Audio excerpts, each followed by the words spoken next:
दिल्ली पर इलेक्शन हो रहे हैं तो आपने 11 सालों तक क्या कामकाज किए हैं, उसी के आधार पर आपसे सवाल पूछे जाएंगे सौरभ जी, और उस पर आपको जवाब देना होगा। वो कह रहे हैं कि दिल्ली के मुद्दे पर आप बात नहीं करना चाहते। हेलो, माइक ऑन कर दिया आपने अब?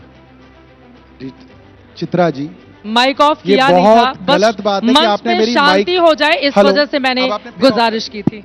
तो मैडम, अगर आप चाहते हो कि आपकी कही हुई बात ही मैं कहूं तो फिर हमें क्यों बुलाते हो? इनकी यही दे दें हमें स्क्रिप्ट लिख के, जो ये कहेंगे वही बोल दिया करेंगे। डिजिटल जमाना है, कोई है ना चेक कर सकता है किसने ये ज्यादा तो बोला गलत है। है ना? चैलेंज करके कहता हूं। ठीक है सर, ठीक ये है, तो गलत इनको है। बोलने डेढ़ गुना ज्यादा ना बोला हो तो वापस ले बोलने देते हैं। डिजिटल जमाना है, अब इनको बोलने देते हैं। अगर हमारा माइक, मैं किसी को डिस्टर्ब नहीं करता, पूरे देश को माइक पता नहीं है। ऑफ है, मैं किसी के बीच में नहीं बोलता और ये व्यक्ति हमेशा लगातार बोल रहा था। मैं दिल्ली की जनता को बताना चाहता हूं, आम आदमी पार्टी 5,000 रुपए का माइक हाथ में लेके चलती है और जनता के घर घर जाती है। इसीलिए जो बड़े बड़े माइक लगे हुए हैं ना सारे में, इसके ऊपर हम डिपेंडेंट नहीं रहते। इन बड़े बड़े माइकों ने और इन बड़े बड़े कैमरों ने हमें 2013 भी हराई थी, 15 भी हराई थी, 20 भी हराई थी, मगर 5,000 रुपए का आहूजा का माइक लेके चलता है आम आदमी पार्टी का वॉलंटियर, और गली गली घर घर चाय की दुकान पे जाके सच बताता है। इसलिए आप कितने भी चिल्ला लो इन चैनलों के ऊपर, जो लोग मरे हैं, ठीक है, उनकी आत्माएं ऊपर से देख रही होंगी और वो जान रही होंगी कि हमको किसने बुलाया था और किसकी लापरवाही से कितने लोग मरे हैं।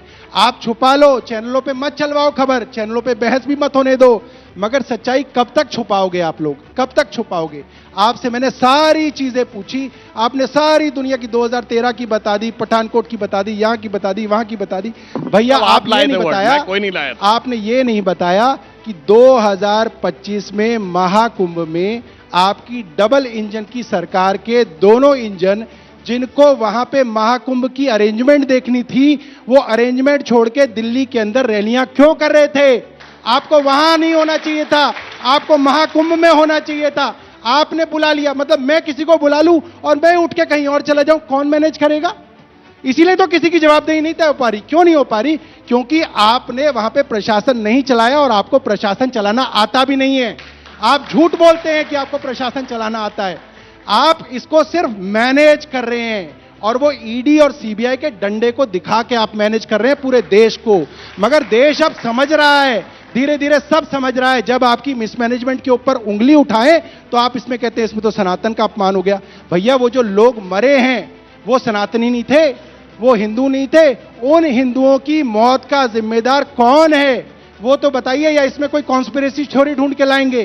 कल परसों किसी अब्दुल को ढूंढ के लाएंगे कि एक अब्दुल था वहां पे, उसने वहां पे शोर मचा दिया, उसने वहां पे अफवाह कर दी, इसकी वजह से पूरा का पूरा मैनेजमेंट गड़बड़ा गया, इसकी वजह से लोग मर गए, और किसी को बंद भी कर देंगे।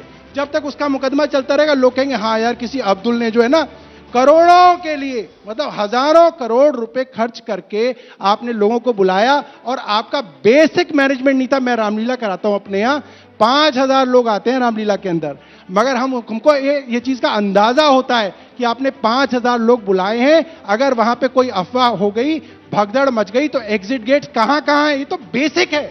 आप कहीं पे भी पब्लिक को बुलाओगे, वहां पे एग्जिट गेट्स होने चाहिए थे, आपके एग्जिट गेट्स नहीं थे। इसलिए लोग, आप सोचिए ना, किसी की मां उसके साथ आई, उसके हाथ में उसकी मां का हाथ था, वो मां बिछड़ी और उसके सामने, उसकी आंखों के सामने लोग उसकी मां को रोनते चले गए और उसकी मां मर गई। आपको उन लोगों का दुख ही नहीं है, और आप चाहते नहीं कि पब्लिक उस चीज को समझे। क्यों?